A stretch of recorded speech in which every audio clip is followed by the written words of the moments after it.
Olá, tudo bem? Bom dia. Depois de um bom tempo, vim aqui gravar mais um vídeo hoje pela manhã. Senti o desejo no coração de trazer essa reflexão, compartilhar essa reflexão aqui publicamente, porque falou muito ao meu coração e espero que fale ao seu coração também, né? Da maneira que falou ao meu, né? Consoante aquilo que o Senhor quer dizer a você, né? A reflexão de hoje se encontra no livro de Lucas, capítulo 15, a partir do versículo 11, que diz assim: Continuou: certo homem tinha 2 filhos. O mais moço deles disse ao pai: Pai, dá-me a parte dos bens que me cabe. E ele lhes repartiu os haveres. Passados não muitos dias, o filho mais moço, ajuntando tudo o que era seu, partiu para uma terra distante e lá dissipou todos os seus bens, vivendo dissolutamente. Depois de ter consumido tudo, sobreveio àquele país uma grande fome e ele começou a passar necessidade. Então ele foi e se agregou a um dos cidadãos daquela terra, e este o mandou para os seus campos a guardar porcos. Ali desejava ele fartar-se das alfarrobas que os porcos comiam, mas ninguém lhe dava nada.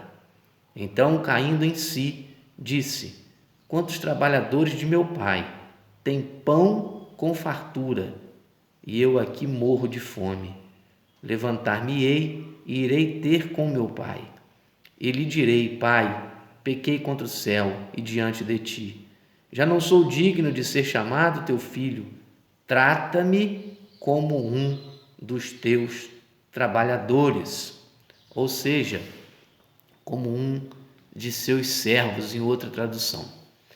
Essa parábola é muito interessante, falou muito ao meu coração, porque nós estamos vivendo num tempo em que, quando a gente pega a internet, a gente recebe muitos ataques, né, indiretas, mas na verdade nem sempre são indiretas. Às vezes são palavras que vêm e confrontam de fato o que nós estamos vivendo, a realidade que nós estamos vivendo. Às vezes há alguns exageros, sim, mas de palavras que são duras, que a gente pensa: poxa, não tinha necessidade de essa palavra estar aqui, ofensiva, machucou o meu coração. Mas há palavras que são, né, palavras que são corretivas. Quando o homem fala, eu costumo dizer que quando o homem fala, a palavra do homem machuca, mas quando é Deus que está transmitindo a palavra dele, ela nos ajusta, ela nos leva a ajustarmos a nossa vida a sua vontade, a sua boa, perfeita e agradável vontade, né? Como está registrado lá em Romanos capítulo 12, versículo 1 e 2. Se você quiser experimentar a boa, perfeita e agradável vontade de Deus em sua vida, né? Leia lá Romanos capítulo 12, versículo 1 e 2, e ali vai ter as orientações a você, para você se ajustar a uma caminhada coerente com a sua vontade. Nós somos imperfeitos, todos nós somos falhos, todos nós temos nossas dificuldades, nossas necessidades, nós passamos por situações nesse mundo muito difíceis, difíceis mesmo. Por mais boas intenções que tenhamos, mais que venhamos a investir a nossa vida a uma caminhada salutar de comunhão recíproca com o nosso semelhante, às vezes nós nos deparamos com situações, né, que vai totalmente de encontro às nossas expectativas, né? Eu acredito que aquele pai, no momento em que o filho pega: pai, me dá tudo, o que é meu de direito, que eu vou embora. Eu acredito que aquele pai ali, ele tomou um susto, ele não esperava aquilo da parte do filho dele. E imagina a tristeza daquele pai quando o filho toma essa decisão: vou embora, quero viver minha vida, né? Me dá o que me pertence aí, eu estou saindo fora e vou lá me aventurar, vou ver o que eu consigo fazer da minha vida. Às vezes dá certo uma saída quando ela é programada, quando ela é sob a direção de Deus, sob a bênção de Deus, sob a orientação do Pai, né? Mas a saída desse filho não foi sob a orientação do pai, ela não foi sob a direção de Deus, ela foi uma saída por pura displicência da parte dele, por querer se aventurar nesse mundo sob suas ideias, né, humanas, sem a orientação de Deus. E acabou que esse filho, né, durante um tempo curtiu muito toda a riqueza que ele levou, todo o recurso que ele adquiriu, mas chegou num dado momento que acabou aquilo ali, acabou aquele recurso, acabou a fonte de renda dele, a fonte de renda não, acabou o recurso dele, né? E ele teve que correr atrás de tentar encontrar um meio de subsistência para a sua vida, ao ponto de chegar a querer comer, né, a comida que era dada para os porcos que ele estava tratando, com o serviço que ele arrumou. Olha que coisa impressionante, e nem isso sobrava para ele comer. Ele sofreu demais, sofreu para lembrar de seu pai. Foi a hora que ele colocou a mão na consciência e falou: na casa do meu pai eu tinha tudo na casa do meu pai. Eu era um filho querido e amado, eu tinha à minha disposição tudo que meu pai me proporcionava. E agora eu estou nessa situação aqui. Vou voltar para a casa do pai, mas no momento que ele pensou em voltar para a casa do pai, caiu a ficha. Mas como que eu vou voltar para a casa do pai na condição de filho? Porque eu desobedeci, eu me aventurei, eu fiz algo que, sob a minha imprudência, né, sem direção, sem o apoio dele, sem a ajuda dele, sem o auxílio dele, eu fui pela minha cabeça e acabei ficando nessa condição. Agora, lá na casa do meu pai, até o empregado dele tem condição melhor do que a minha, se alimenta, consegue sobreviver dentro de uma realidade humana muito mais saudável e muito mais abençoada que a realidade que eu estou vivendo aqui. Então eu vou voltar para lá e vou pedir: meu pai, eu quero trabalhar para você, meu pai, deixa eu trabalhar para você, deixa eu ser seu servo, né? Deixa aí para mim ter direito, eu não mereço ter, olha o reconhecimento, eu não mereço ser chamado de teu filho, né? Eu quero voltar para o Senhor, permita que eu seja pelo menos teu servo. Mas o que aquele filho queria? Queria que o pai olhasse para ele e contemplasse nele o arrependimento genuíno por ter errado. O arrependimento genuíno por ter errado. Ele queria que o pai olhasse para ele com compaixão, com a mesma compaixão que o pai olhava anteriormente, né, para ele no passado, e ele não deu crédito àquilo ali. Mas o que acontece, irmãos? O que acontece, meus queridos que estão ouvindo, assistindo essa gravação aqui, né? A condição para voltar, né? Voltar ao primeiro amor, é a condição.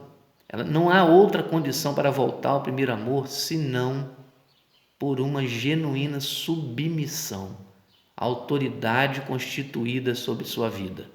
Não há como voltar ao primeiro amor senão debaixo da genuína submissão a Deus. Se você está fora da comunhão de Deus, submeta-se a Ele.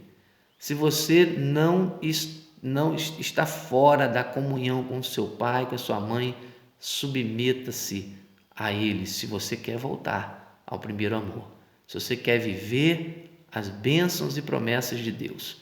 E assim com toda a questão, né, de senhorio estabelecido na terra, né, pela vontade do Senhor, né? Porque a submissão é a única forma pela qual nós conseguimos voltar. Jesus deu um exemplo de servo. A gente olha aqui nos evangelhos que ele, mesmo sendo considerado filho de Deus, a caminhada dele foi uma caminhada de servo. Ele estava servindo ao Senhor, servindo o seu próximo. Ele estava ali demonstrando, dando para nós o exemplo de sua caminhada. E nós precisamos de ter essa consciência. Isso tem vindo muito ao meu coração e eu tenho procurado ajustar a minha caminhada por essa égide, porque eu tenho procurado a todo instante atrair a atenção do meu Senhor para a minha vida na condição de servo autêntico do Senhor, servo autêntico do Eterno. E essa palavra de hoje é uma palavra que nos elucida a respeito da postura da nossa caminhada em relação a um retorno à comunhão, seja com Deus, seja com o pai, com a mãe, com a filha, com o filho, com o esposo, com a esposa, com quem de direito, né?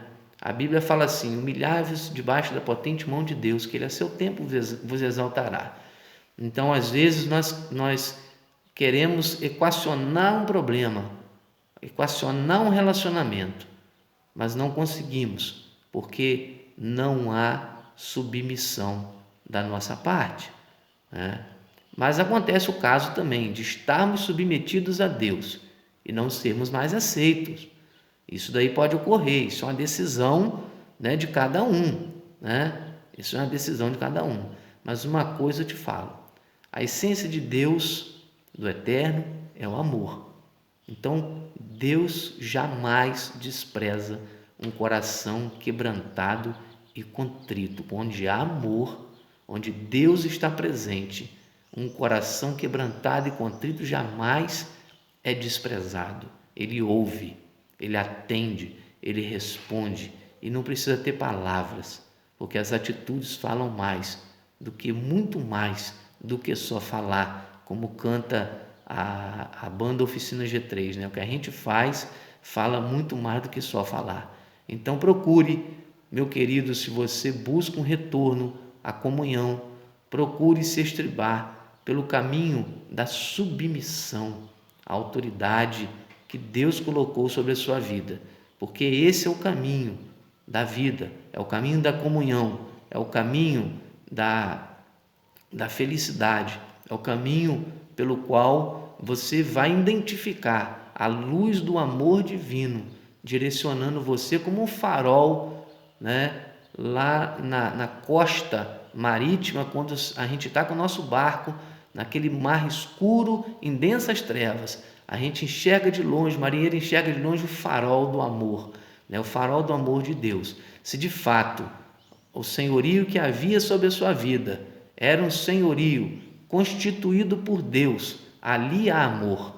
Se você sente falta de estar nessa comunhão, com certeza ali está o amor de Deus, com certeza ali está o lugar onde você deva voltar, para onde você deva voltar, para que a sua vida seja reconstituída, reconstruída, amparada, sustentada e abençoada. Que Deus possa nos abençoar, porque esse é o caminho que eu estou também trilhando, né? Um caminho de submissão, íntima submissão ao Senhor, e tenho buscado nele a direção através da sua palavra, para que eu possa reatar todos os laços de amor, de amizade e tudo aquilo que ele criou em seu propósito para que nós viéssemos à vida, né? Faça isso, que Deus possa te abençoar, que Deus possa me abençoar e abençoar todos os nossos